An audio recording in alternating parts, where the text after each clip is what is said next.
Welcome to the Pitchwerks podcast. I'm Scot MacTaggart. Over the last 20 years, I've been a sales rep, a marketer, a manager, an executive, a consultant, and an advisor. This show is designed to give you access to my list of contacts so that you can learn more about how to present your ideas at work and succeed in your career. Startups and salespeople, marketers and managers from the Epicast Network in Pittsburgh. It's the Pitchwerks podcast. Everybody wants to reference San Francisco, the Valley. Right. Someplace it's not here. New York, Boston, and it's a night and day bonanza for them, right? So you go out there, something magically happens, you get a bunch of money, and you're a success. But that's not exactly the real story.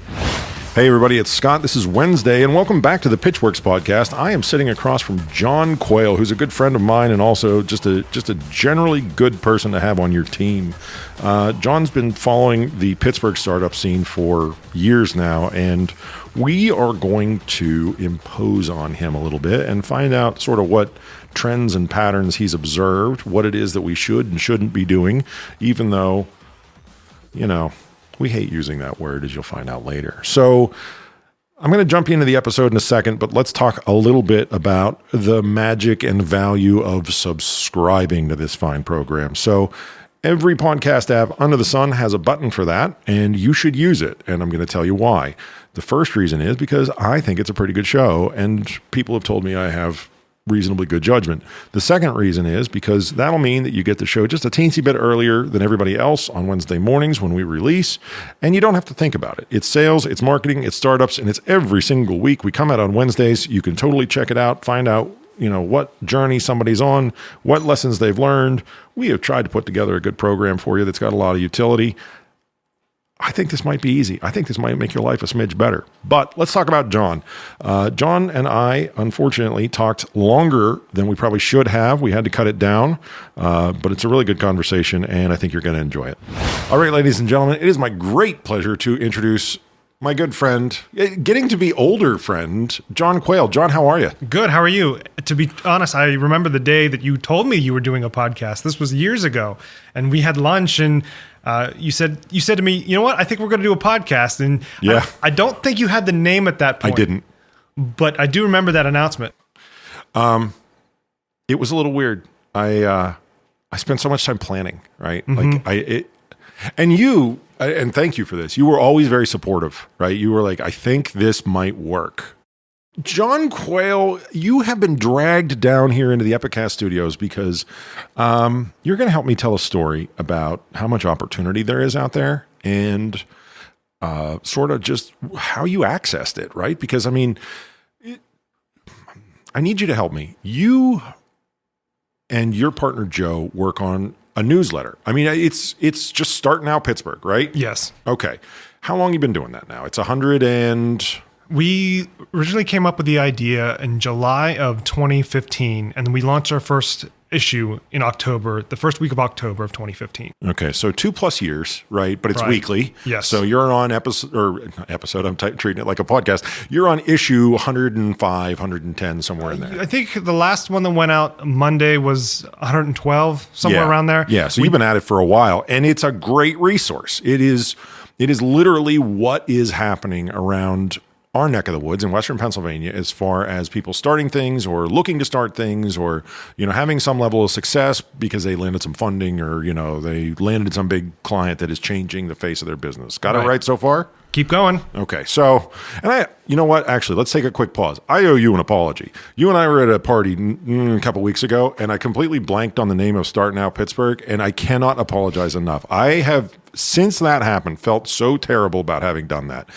I'm just somewhat slow with names in my advanced stage. And we're sitting there with like 7 people around the circle. And I went, John works on a newsletter called, and it just didn't come out. It's quite all right. Please don't apologize. Too late. And another one of my favorites of mine is when I tell people about StartNOW, and initially I was able to meet a lot of the early subscribers, right? I knew them personally. They knew what they were doing.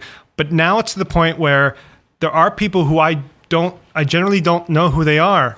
And when they come to me and we start talking about, the typical questions of who are you, what do you do, your chit chat and that. And I say, well, one of my side projects is StartNOW Pittsburgh. And they turn to me and they're like, oh, you're that you? guy. Right. The funny thing about that, though, is the fact that it is like, it's super comprehensive. Right. And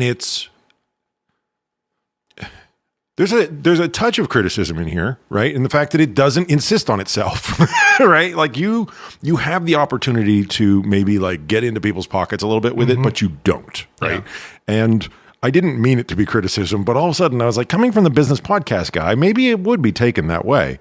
No, I mean, it is literally like a public service. You're just putting it out there so people know what's going on out in the ecosystem, out here as things are advancing so quickly in AI, and we call that machine learning. I got to stop calling it AI. Robotics, in some of these, different types of startups we have. It's super smooth, honestly. It looks great. I read it every week. Kudos to you on that. Before that, though, you were involved with the TEDx events. Right. You were involved in a bunch of other different things. Give me a sense of the trajectory. Like how does the John Quayle I know, what's the origin story there? How far back do you want to go? Well, I don't want to know about anything that happened at the women's hospital when you were born, right? Or or the, like first grade paintings on the refrigerator. Sure. Past that, I think you know where I want to go. Okay.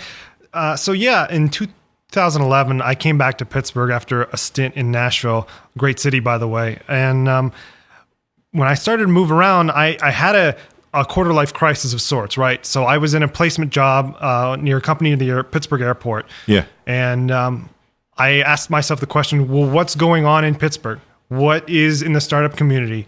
Because at this point, I have no idea. So 2011... right, is kind of before anything felt like it was happening. So 2012, let's speed it up a bit. 2012, where that's the point where I ask myself, well, what's going on? What events can I go to? Who should I meet? Right. And it was a trial and error situation because at this point, I'm going to everything. If it's on the calendar, I'm going to it, right? Whether it's $5, $10, there's a point where if you go above $50, then it starts to get painful. Yeah, it gets painful, especially if you walk out of an event and you're like, boy, that was a waste of 2 hours. Don't you hate those?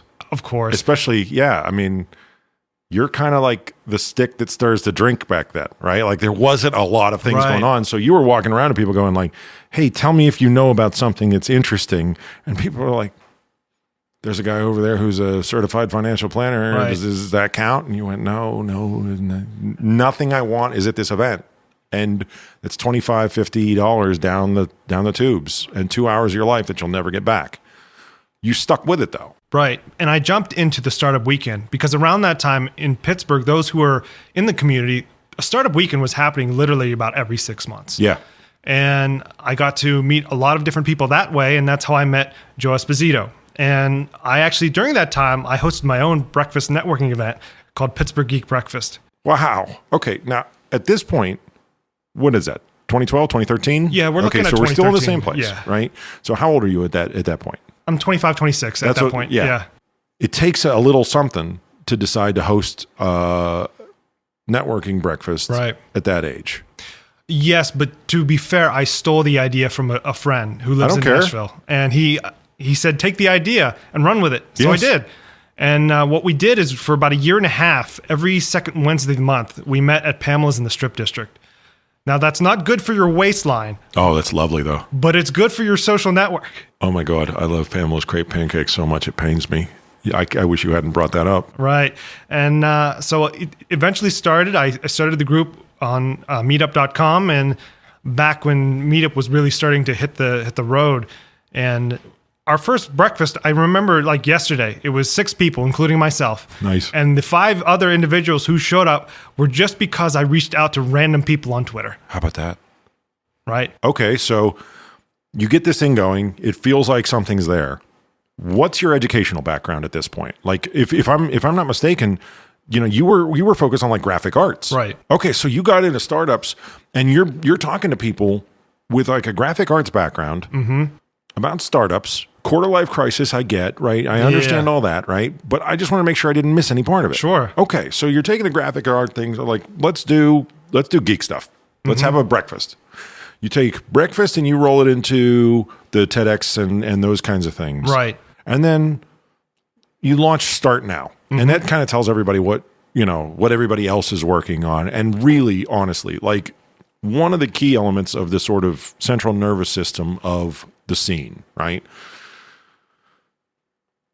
You launch a consulting firm, Quayle Creative, right? Which was around 2013 as well. I thought I had it about right. Yes. Okay. So you're like, okay, well, these people are going to need some of these services. Right.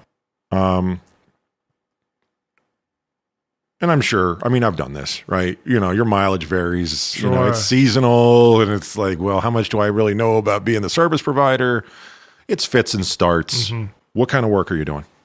A mixture between print and digital, right? So your logos, your brochures. Everything startups need. Your websites to a certain degree, right? Yeah. So it wasn't heavy HTML stuff. It wasn't coding on the back end. That's not what they need. But I need that already. A quick splash site. Maybe it's through WordPress. Maybe, was Squarespace around back then? I think so, but I mean, I don't know. But those types of sites, Look right? who you're asking, man. I forgot the name of your newsletter at a party 2 weeks ago. It's quite all right. But, a mixture of that, especially promotion material for events, your posters or whatnot, your handouts. So that's essentially what I'm doing. Yeah. Right. And I did have luckily for me, I did have a larger client, and most of those were instruction manuals. Oh, that's a good one. In 5 different languages that I didn't speak. So it was a lot of fun that way. Yeah. But so when I started in 2013, I was kind of poking around and saying, okay, what do they need? Am I able to ask for work? Because I can't show up on the scene and say, hey, look at me. Right. Business is open. Hey, congratulations. Right. I'm here. Congratulations, I showed up. Correct. And it was a lot of meeting people and getting to understand people over time, because it wasn't until, let's say, 2014, 2015 that the scene, I was able to really pick up work off of that. Not like these one-off projects where like, oh yeah, I need this little things here and there. And every once in a while, Aunt Nancy asks you to help her out. Right. But that's kind of where it originated. And that's the type of work, as far as design-wise, what I was doing at the time. Okay. Now, I'm going to ask you some things.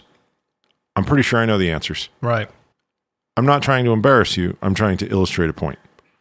Have you, at any point, inherited $1 million? No. Very good. Are you now, or have you ever been, a member of the Communist Party? No, I'm just kidding.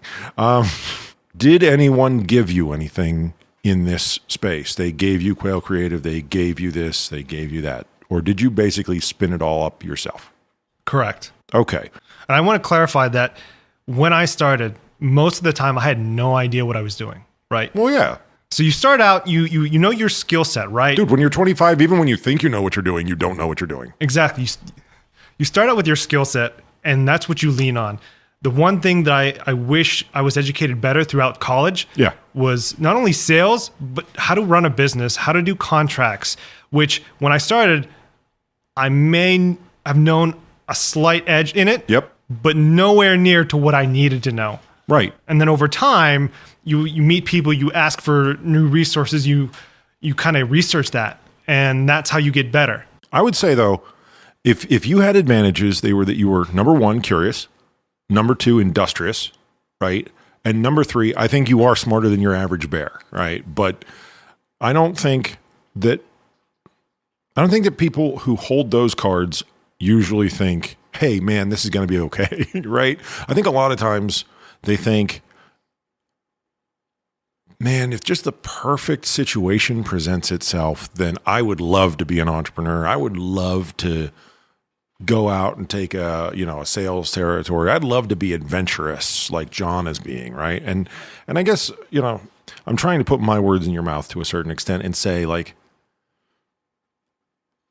this really has more to do with your execution, all the different things that you're working on, than it does somebody gave you like the perfect onboard opportunity. Somebody willed you $1 million and said, hey, go make a business. Exactly. Well, it's like the old phrase, right? So I forget where I heard this, but if you took 10 different groups of people, you gave them the same business, the same product, and gave them a little bit of a roadmap, right, you'd have 10 different outcomes. True.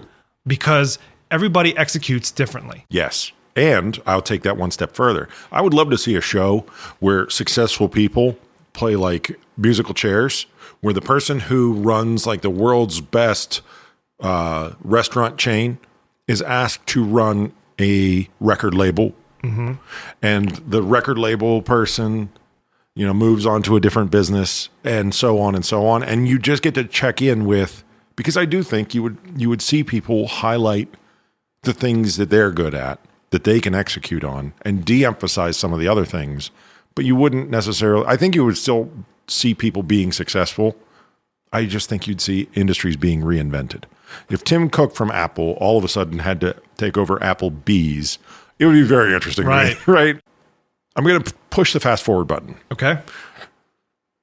You're associated with a group called Active Exit. Right. Now, all of these different threads that we've been weaving here take you to that point in your life, right? Where now this is a fund of some size with some clients. I'm not going to press you on any of that because I don't think it's the relevant story, right? The relevant story is you make the decision that you want to associate with a group of people that wants to invest in Pittsburgh companies, right? And they likewise decide that they want you in this group, right? That's a success story by any measure, right? Because again, you're doing the thing that you loved, that you set out in 2011 when the story began and said like, no, this is what I'm really into, right? And I want to have awareness and influence and insight and all these other different things that go into it, right? Now you're seeing other people. You're seeing inside of their organizations because obviously they have to fill out an application. They have to send it to you. And you've got it's about to turn 7 years. By the time this thing hits, it'll probably be 7 years. Because in 2018, right, we'll literally be looking 7 years in the past to that 2011 I returned to Pittsburgh part of the story. Yep. As you see it now, I'm curious what you observe. What are you seeing in these companies now that are here in the scene, here in Pittsburgh? What is going on? Are they making the same mistakes as before? Are they getting smarter? What are the trends that an applicant, a startup, is following right now? I think overall, from when I began to what I see now, people have the ability to stretch the runway. Mm-hmm. So when I initially jumped into the scene, the resources that were around in Pittsburgh, they're still relatively new. Right. They were still trying to find their way.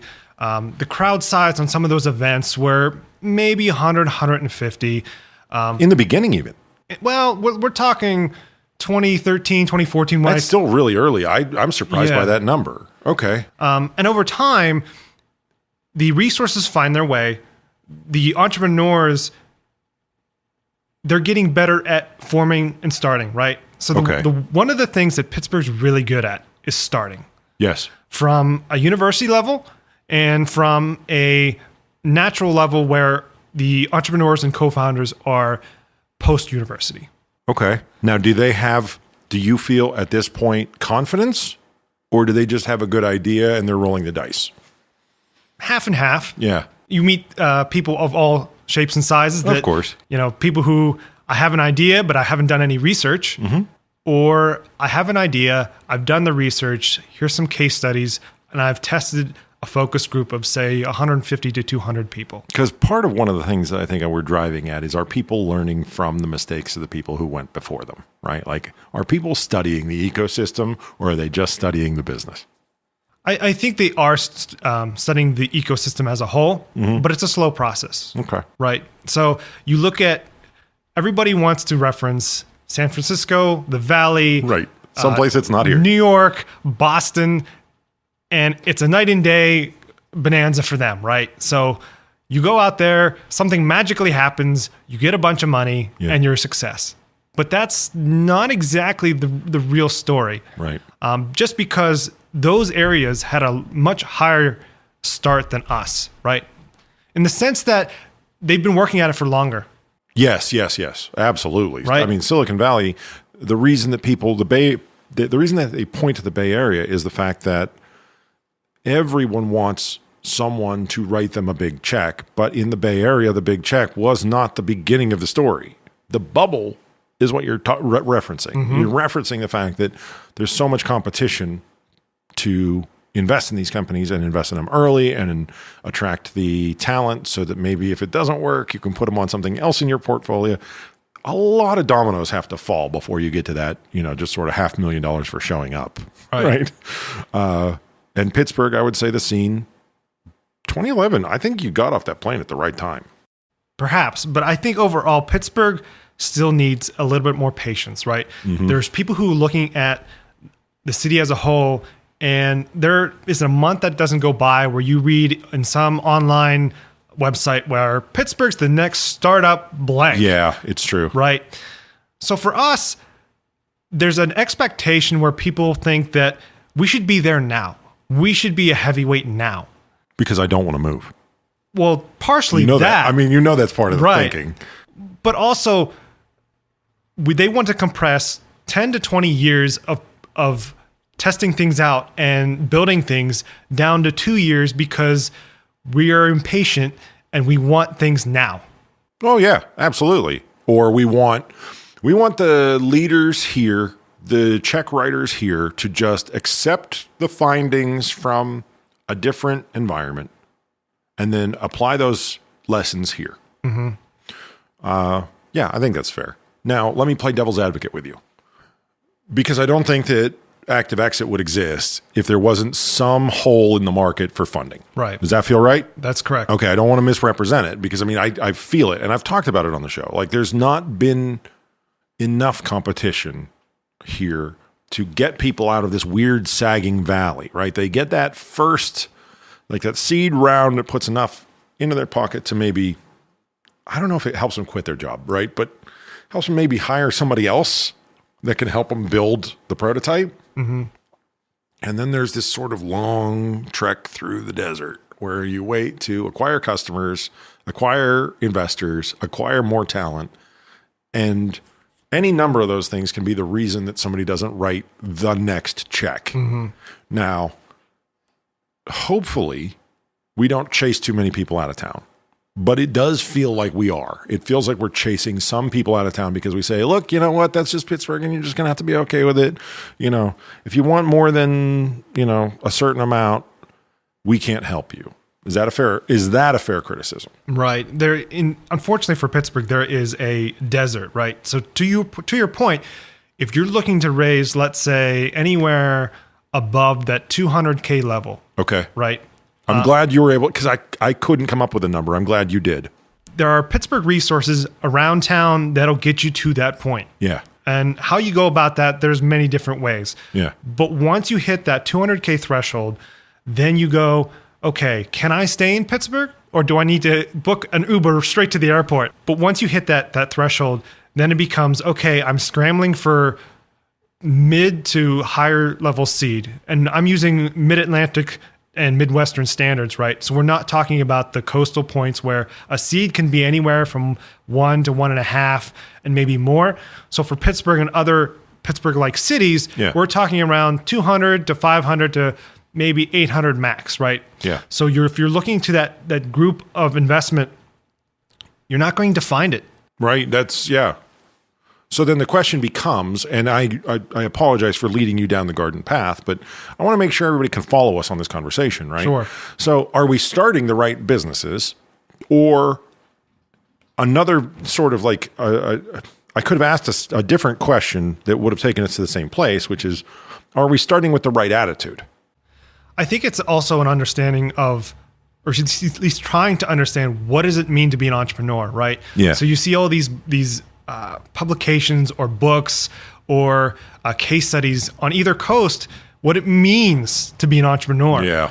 And sometimes the advice given in those articles or publications isn't comparable to what's happening in Pittsburgh. Yeah, it should start earlier. Like the article should start with, this applies to entrepreneurs that are in these types of businesses. Right. If you're trying to create a mobile app, good luck finding enough oxygen to survive without $5 million, right? Mm-hmm. I get that. I think that's what you're trying to say. Yes. And so we, as a community, we had to learn how to even become a entrepreneurial ecosystem, but also how do we grow as entrepreneurs? What does that process look like? And from what I'm seeing, what are the major things that I really dive into are people's processes. Yeah. So from idea stage, where you're watching Netflix at night and you think to yourself, man, this would be a great business idea, to the point where now you've taken that idea and you're looking to investors and saying, well, I need a seed round because of this progression path, right? Yeah. A lot of people get tripped up on the process, and they're not, I don't want to say not focused enough, but they have a hard time putting the short path together. And it goes back to the point earlier where I said if I gave 10 groups of people the same idea and asked them to execute on it, you get 10 different answers. You get 10 different businesses. Right. I want to change subjects then. In the context of all that, Sure. you're having a great time doing what you're doing. I am. There's all these other different people that are springing up around you in this thing that used to be a fairly barren field. Sure. So we've got momentum. Yes. What is the outlook from here? Do you feel like I do that it is almost unstoppable in terms of momentum? Or is that overconfidence? I think to a lesser degree overconfidence. Okay. Because as we see Pittsburgh grow, it's essentially we're building the bridge as we walk across it. That's a good one. Okay. Because we found out the first couple stages, we've tested it enough where we can pattern match, right? There's a point to that desert reference I made where it's that 200K. Now we're building as a community those resources for that 200 plus. Yeah. Have we figured it out yet? Depending on who you ask, maybe not. Right. But we're still building those resources as we go along. Mm-hmm. So to say that we've arrived or we've made it is a little bit overconfident. Don't get me wrong. I love the attitude. Yeah. But from a back of the office standpoint, behind the curtain, it's like, wait a minute, hit the brake for a second. I do think though we've got a good head of steam where if you want to start something, do it now. Right. Do it right now. I mean, seriously, get off the couch because the conditions will never be better than they are right now in this locale. Newly hired, smart people posted at institutions with resources, right? And people actively looking to help, a minimum of cynicism, a minimum of pay to play, a minimum of all the sort of negative things that are out there. But you're right. I mean, I have to curb my pronouncement there and just say, for the next few years, I don't think that there's anything that can bring this momentum to a halt. Mm-hmm. But maybe 5 years is too long. Is that a little bit closer to your thinking? Right. And I agree with your point in the sense that there is no perfect time, right, to start things. Yeah. You can wait around, I'll get to that later, or I'll start that later. But with Pittsburgh, do it now in the sense that one of the benefits of Pittsburgh, and what I've seen all the time, and other people will tell you this, is that we're very collaborative. Very much so. Between the university programs, and there are a few around town, and even the independent resources where if you've got an idea, let's work on it. Right. Let's help each other in the sense that I'll be your soundboard, or, you should talk to this person because they can offer you help in marketing, or you should talk to this person because they're going to help you on the legal side, right? Right. So there are people that play operator of sorts of, hey, let me help you. And even if in the minimum position that I can direct you to somebody else, that's awesome. Two of us are in the room right now. Right. Yeah, you and I do this all day long. So out of curiosity, if somebody wants to reach out to you, how would they do it? They can do it by email. Okay. The best email address to use would be John@Quayle Creative. And I will preface this by saying... We got to put a .com at the end. People might think you have some sort of .biz or something. Right. It's John@QuayleCreative.com, but you might want to double check the spelling of Quayle. Oh yeah, you got to throw a Y in there. Right. It's not like the bird. It's not like the bird, and there's an E there too. While we're on the subject, right? Because otherwise, if you just threw the Y in there, it'd be very, very it would be a mess. You need the E. Exactly. John Quayle, active exit. Wait a minute. Hang on. We got to talk about something real quick. Sure. I was about to do the whole exit out, but you guys are super oversubscribed over there at Active Exit, right? Like you've got way more to work on than you probably need right now. Word spreads very quickly. Word does. Okay. So I don't want your mailbox to be overstuffed, right? Like it's not like you're sitting around staring at the wall, right? Right. You came on here as a favor to me, as a favor to the audience, to inform people about what's going on in the environment. There is already a lot in your mailbox over there, and I don't want anybody thinking like, this is some sort of promotional visit. If you've got a really, really good idea or a really, really good team, I'm sure John will accept the application with a great big smile on his face, but I don't want anybody to misread your visit here. It occurred to me while we were talking. Active Exit has been very successful, and everybody's talking about it. And, this will probably not help that problem. The fact that the line is going to go around the block a couple times where everybody's got their application in their hand. But this was purely just like goodness of your heart visit here to the Pitchwerks podcast, making sure that people sort of understand the world from your eagle-eye view. And I want to thank you for that before I do the whole John Quayle, Active Exit, Right. StartNOW Pittsburgh, Quayle Creative, and a few other things I probably failed to mention. Thanks for coming into the Pitchwerks podcast. Well, no, I owe you a thank you because not only am I a weekly listener, but getting to see where the announcement was of, hey, John, I'm going to start a podcast to now I'm 60 to 70 episodes in. Yeah. It's an awesome process to look at.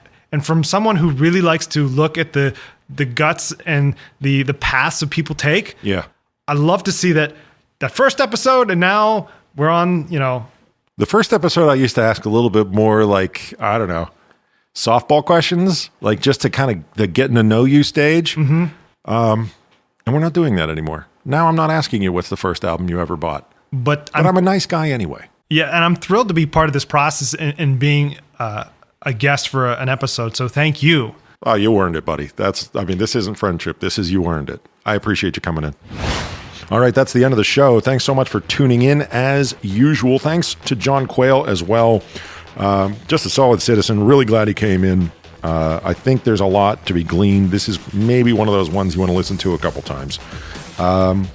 As per usual, I'm going to heckle you to keep me company on social media. It is always Pitchwerks, Pitchwerks. And the website, well, it's that. And then you just throw a .com at the end. It's not complicated. If you're not going to do any of that stuff, then it's going to be 7 days before we talk again.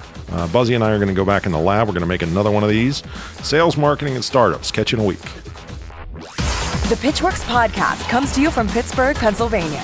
A production of the Epicast Network and MacTaggart, LLC. Engineering and production by Buzzy Torek and Nick Miller. For more information, show feedback, and ad sales, visit pitchwerks.com. pitchwerks.com. On social media, find and follow the show on Twitter, LinkedIn, Facebook, and Instagram using that same brand name, pitchwerks.